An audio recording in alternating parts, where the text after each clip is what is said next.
শ্রী গুরু জয়। কেমন আছেন সবাই? ইনসাইড ফ্যামিলি টক্স চ্যানেলের একটি নতুন ব্লগে আপনাকে স্বাগত জানাই। তোমরা ভাবছো যে আজকে হঠাৎ রান্নার রেসিপি দিয়ে কেন শুরু করছি? হ্যাঁ, ঠিকই ধরেছ। আজকে আমি তোমাদের সাথে একটা চিকেনের খুব টেস্টি রান্না শেয়ার করব। তো সেই জন্য আজকে শুধুই রান্নার ভিডিওই থাকছে আমার ব্লগে। তো বানাবো আমি চিকেন দো পেঁয়াজা। তার জন্য কেটে নিয়েছি, পেঁয়াজটাকে কুচিয়ে কেটেছি খানিকটা, কিউব করে খানিকটা কেটেছি, ক্যাপসিকাম কেটে নিয়েছি, টমেটো কেটে নিয়েছি, আর এখানে আদা আর রসুনের পেস্ট করে নিয়েছি সুন্দর করে মিক্সারে। এটা হচ্ছে টক দই, জল ঝরিয়ে সুন্দর করে ফাটিয়ে নিয়েছি। আর এটা হচ্ছে কাজু বাদাম বাটা, কাজু বাদামটাকে সুন্দর করে মিহি করে বেটে নিয়েছি। আর এবার হচ্ছে মাংস, এই হচ্ছে মাংস। মাংসটাকে নুন, হলুদ আর তেল আর কাশ্মীরি লঙ্কার গুঁড়ো দিয়ে মাখিয়ে রেখেছি। আমি না ঠিক করে আজকে ভয়েসটা দিতে পারবো না, তার কারণ আমার প্রচণ্ড গলাটা ব্যথা হয়েছে, কাশি হয়েছে। তো যদি ভুল ত্রুটি কিছু হয়ে যায় তোমরা মাফ করে দিও, ঠিক আছে? তো চলো, তেলটা সুন্দর গরম করে নিয়েছি। এখন একটু এলাচ, দারচিনি, জিরে আর শুকনো লঙ্কা গরম তেলে ফোড়ন দিয়ে দেবো। আর ফোড়ন দেওয়ার পর কিন্তু গ্যাসের আর কি ফ্লেমটাকে কমিয়ে দেবে, কারণ আমি সবসময় বলি গ্যাস কমিয়ে তারপর ফোড়ন দেবে। তাহলে কি হবে বলো তো, ফোড়নের যে গন্ধটা সেটা কিন্তু বেশ সুন্দর থাকে, ফোড়নটা পুড়েও যায় না। তো তারপরে আমি দিয়ে দিলাম কুচনো পেঁয়াজটা। এবার পেঁয়াজটাকে ভালো করে সুন্দর করে লাল লাল করে ভেজে নেব। লাল লাল করে ভেজে নিলে কি হবে, কালারটাও কিন্তু ভালো আসবে। তোমরা দেখতেই পাচ্ছ সুন্দর করে আমি ভেজে নিয়েছি লাল লাল করে। এইবারে দিয়ে দেব আদা আর রসুনের পেস্টটা। আর এই আদা আর রসুনের পেস্টটা দেওয়ার পর কিন্তু ভালো করে কষিয়ে নেব। আর হ্যাঁ, আমি না মশলা সবসময় কম আঁচেই কষাই, কারণ না হলে মশলাটা পুড়ে যায়। তোমরা চাইলে তোমরাও কিন্তু গ্যাসটাকে কমিয়ে দিতে পারো, তাহলে কিন্তু মশলাটা কষানোও ভালো হবে এবং কষানোটা ভালো হলে খেতেও ভালো লাগবে। তো সুন্দর করে কষিয়ে নিয়েছি, আর কাঁচা আদা আর পেঁয়াজের আর রসুনের গন্ধটাও চলে গেছে। এবার আমি কিছু মশলা অ্যাড করব, সেটা হচ্ছে কাঁচা লঙ্কা কুচোনো, জিরের গুঁড়ো, হলুদ, ধনের গুঁড়ো আর একটু কাশ্মীরি লঙ্কার গুঁড়ো আর স্বাদ মতো নুন। তো এটা দিয়েও আমি হালকা হালকা করে আস্তে আস্তে করে কষিয়ে নেব। কারণ হচ্ছে যেহেতু আমি তেলটা কম দিয়েছি, তো সেই জন্য কষাতে একটু সমস্যা হবে। বাট গ্যাসটা যদি কমানো থাকে তাহলে কিন্তু আর কোনো সমস্যা হবে না। আর হ্যাঁ, এটা বলতে পারো যে তাহলে কেন আমি তেলটা কম দিলাম, কারণ এই রান্নাটা দিয়ে পরে না অনেকটা তেল এমনিই বেরোবে। আর কেন তেল বেরোবে সেটা পরে তোমাদের দেখাচ্ছি, চলো। তো এবার ভালো করে কষিয়ে নেওয়ার পর টমেটো পিউরি দিয়ে দেবো। আর টমেটোটা দিয়েও ভালো করে কষাতে হবে যতক্ষণ না টমেটোর চারিদিক দিয়ে তেল না বেরোচ্ছে, কারণ টমেটোর কাঁচা গন্ধটা থাকলে কিন্তু একদম খেতে ভালো লাগবে না।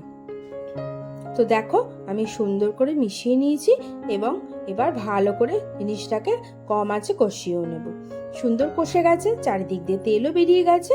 এখন আমি দিয়ে দেব এর মধ্যে কাজু বাদাম বাটা। কাজু বাদাম বাটাটা দিয়ে আমি আর বেশিক্ষণ নাড়ানাড়ি করব না, একটু জাস্ট হালকা হাতে সুন্দর করে মিশিয়ে নেব। যখন দেখো সুন্দর ব্যাপারটা মিশে গেছে এবং কালারের সাথেও মিশে গেছে কালারটা, তখন আমি দিয়ে দেবো এর মধ্যে চিকেনগুলো। তো দেখো সুন্দর মিশে গেছে। এবার আমি এক এক করে সব চিকেনটা দিয়ে দেবো যেটা আমি ম্যারিনেশন করে রেখেছিলাম। ও, আর একটা কথা বলতে তো মনে নেই, এই দো পেঁয়াজার চিকেনগুলো কিন্তু একটু বড় বড় সাইজ করবে, না হলে ব্যাপারটা যেহেতু অনেকটা কষানো ব্যাপার থাকে এই চিকেনটায়, তো চিকেনটা কিন্তু ভেঙে যেতে পারে। তো সেই কারণে চিকেনের পিসটা একটু বড় রাখবে।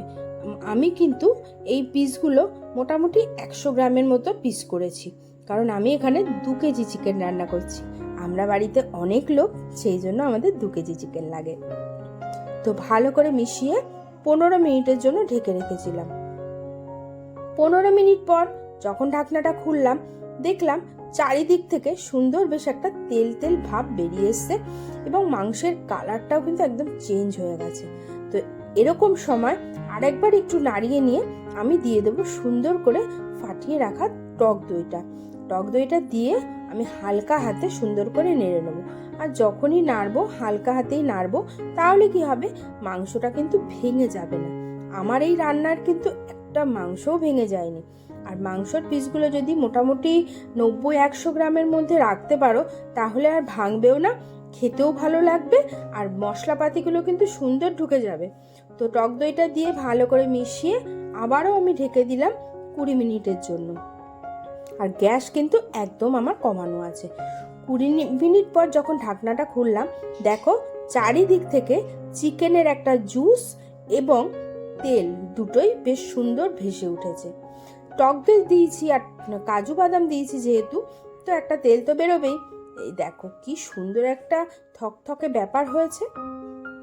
আমি কিন্তু এই চিকেনে জল দেব না, আমি এই যে জুসটা বেরিয়েছে চিকেনের, এটাতে আমার চিকেনটা হয়ে যাবে। এবার আলাদা একটা কড়াই নিলাম, সেখানে একটু ঘি দিয়ে দিলাম। ঘিটা গরম হওয়ার পর একটু মৌরি আর কাঁচা লঙ্কা ফোড়ন দিয়ে দেবো। তোমরা চাইলে এখানে শুকনো লঙ্কাও ফোড়ন দিতে পারো, বাট আমি দেব না। তারপরে দিয়ে দেবো এই যে টমেটো, ক্যাপসিকাম আর পেঁয়াজ যে কিউব করে কেটে রেখেছিলাম সেইটা। আর হ্যাঁ, আমি না কিউব করতে ভুলে গেছিলাম টমেটো, তাই আমি আর লম্বা লম্বা করেই কেটে দিয়েছি।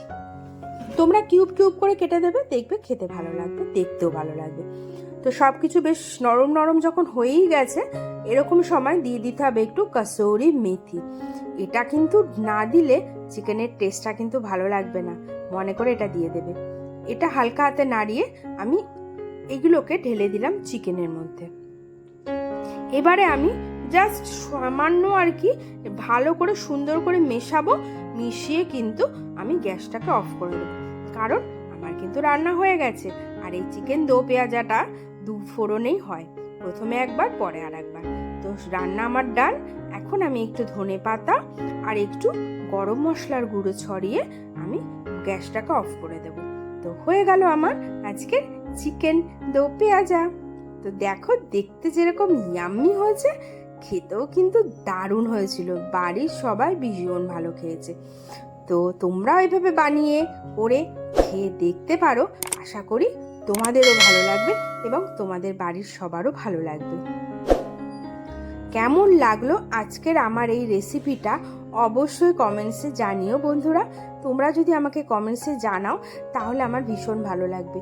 আর তোমরা যদি আমার হাতের আরও কোনো রেসিপি দেখতে চাও সেটাও কমেন্টস করতে পারো, আমি সেই রান্নাটাও তোমাদের সাথে নিশ্চয়ই শেয়ার করব।